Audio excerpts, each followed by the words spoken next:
శ్రీమాత్రే నమః. ఓం నమో శ్రీ వారాహి మాతాదేవి నమో నమః. నమస్తే అండి. అందరూ ఎలా ఉన్నారు? నేను జ్యోతిర్జనని మాట్లాడుతున్నాను. వారాహిదేవి నవరాత్రులు చూస్తూనే గడిచిపోతున్నాయి కదండి.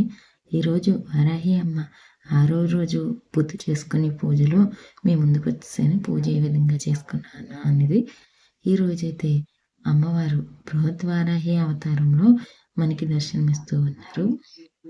ఈ అమ్మవారి పూజ చేయడం వల్ల కలిగే ఫలితం శత్రు నివారణ, భూ సమస్యలు ఏమైనా ఉంటే ఖచ్చితంగా తొలగిపోతాయి. అలాగే ఈరోజు అమ్మవారికి నైవేద్యం వచ్చేసి దద్దోజనం, కొబ్బరికాయ. మన శక్తి కొలది ఏదైనా పెట్టుకోవచ్చు. ప్రసాదానికి ఇక్కడ దద్దోజనానికి, క్షీరాన్నానికి ముందుగానే బియ్యం శుభ్రంగా కడిగి నానబెట్టుకుని ఇలా వంట అనేది స్టార్ట్ చేసుకుంటున్నాను. ఇక్కడ దద్దోజనానికి అయితే కొద్దిగానే పెట్టాను, రైస్ ఉడికిపోయింది. ఇక్కడ క్యారెట్ రైస్ చేద్దాం అమ్మవారికి ఇంకొక ప్రసాదం అని చెప్పి అమ్మవారికి రైస్ ఉడికిస్తున్నాను. ఇందులోనే నేను కొద్దిగా పెసరపప్పును కూడా యాడ్ చేసుకున్నాను. ఆ క్లిప్పింగ్ తీయడం మర్చిపోయాను. కొద్దిగా యాడ్ చేసుకున్నాను, అమ్మవారికి పెట్టుకోవడానికి బాగుంటుందని చెప్పి. ఇలా ఇక్కడ క్షీరాన్నం కూడా అయిపోవచ్చింది, బెల్లం యాడ్ చేసేసుకున్నాను, అయిపోయింది. అలాగే మిరియాలు, యాలకుల పొడి కూడా యాడ్ చేసుకుని ఇది పక్కన పెట్టేసుకోవడమే. తర్వాత గ్లాస్లో అమ్మవారికి మోస్ట్ ఇంపార్టెంట్ అయిన ప్రసాదం బెల్లం పానకం, దానికి సిద్ధం చేసుకుంటున్నాను. బెల్లం పొడి, మిరియాల పొడి వేసి ఇలా వాటర్ పోసి పక్కన పెట్టేసుకుంటున్నాను. ఇక్కడైతే క్యారెట్ రైస్ చెప్పాను కదా, స్వీట్ కార్న్ వేసి చేద్దామని తయారు చేస్తున్నాను.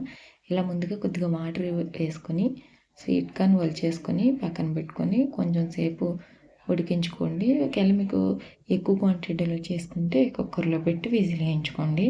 ఇలా ఉడికించుకొని ఇలా క్యారెట్లను పైన పీల్ తీసేసి తురుముకొని శుభ్రంగా పక్కన పెట్టుకోండి. ఇలా తురుముకోండి.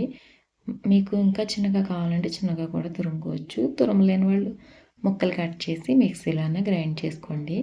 తర్వాత ఇలా పోపు వేసుకున్నాను. కొద్దిగా ఆయిల్ వేసి శనగపప్పు, మినప్పప్పు, జీలకర్ర, మిరియాలు, పచ్చిమిర్చి, కరివేపాకు, ఇది క్యారెట్ రైస్కి కాదు, దద్దోజనానికి పోపు వేసుకున్నాను. అది తీసి పక్కన పెట్టేసుకుని ఇక్కడ ఇప్పుడు క్యారెట్ రైస్ చేస్తున్నాను.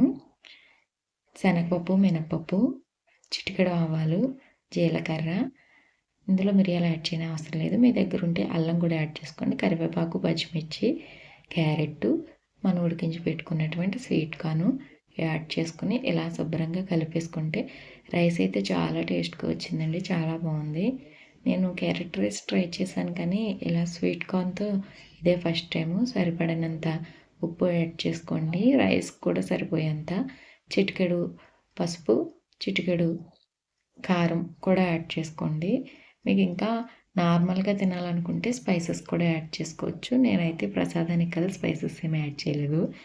ఇక్కడ దద్దోజనానికి పోపు పెట్టేసుకున్నాం కదా, రైస్లో కలిపేసుకుని చల్లారిన తర్వాత పెరుగు యాడ్ చేసి ఇలా ప్రిపేర్ చేసుకుని బౌల్స్లోకి తీసి పక్కన పెట్టేసుకున్నాను.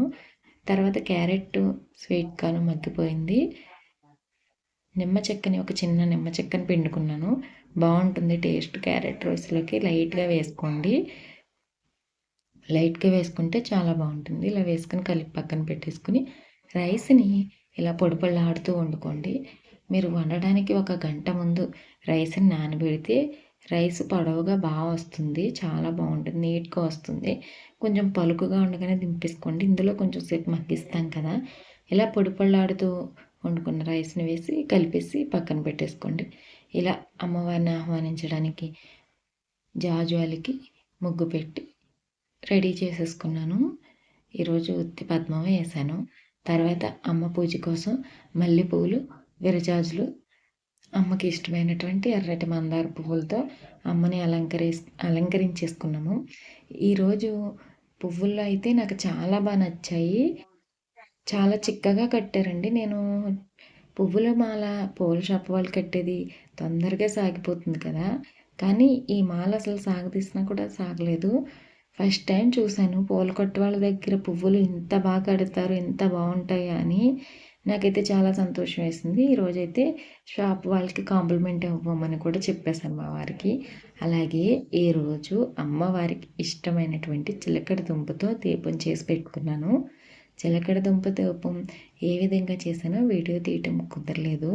ఇలా అమ్మవారికి చేసి పెట్టుకున్న నైవేద్యాలు ఇదిగోండి. చిలకడ దుంపని ఇలా శుభ్రంగా కడిగి లోపలికి తీసుకుని ఆయిల్ పోసి ఇలా పెట్టుకున్నాను. చాలా బాగుంది. ఇలా అమ్మవారికి నైవేద్యంగా తయారు చేసుకున్న నైవేద్యాలన్నీ ఇవి. అమ్మకి వారాహి అమ్మకి కనకాంబరాలు కూడా చాలా ఇష్టమండి.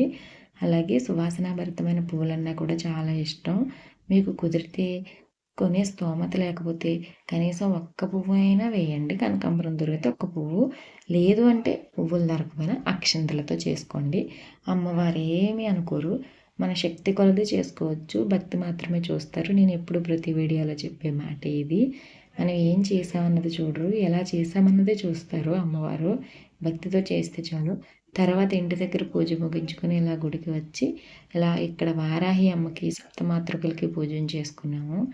డైలీ అమ్మకి ఈ తామర పువ్వులు అయితే సమర్పిస్తున్నారు. ఈరోజు తామర పువ్వులు కూడా చాలా బాగున్నాయి. పెద్దగా అస్సలు వాడిపోలేదు. వాతావరణం చల్లగా ఉన్నందువల్ల అయి ఉండొచ్చు.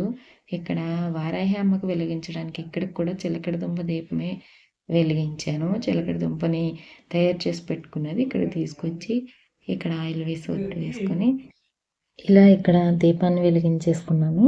తర్వాత అమ్మకి పసుపు కుంకుమలతో అలంకరించేసుకొని అక్షంతలు వేసుకొని అమ్మను పూజ చేసేసుకొని అమ్మ ఆశీర్వాదం కూడా తీసేసుకొని అలాగే అమ్మకి దద్దోజనం చేశాను కదా ఈరోజు అవతారంలో భాగంగా, అది తీసుకొచ్చాను. అది కొంచెం పెట్టాను ఇక్కడ. అమ్మకి ఎప్పుడు డైలీ పెట్టే దుంపలు ఇష్టం కదండి అమ్మవారికి. క్యారెట్, బీట్రూట్ కూడా డైలీ అమ్మవారి నైవేద్యంలో పెట్టుకుంటున్నాను.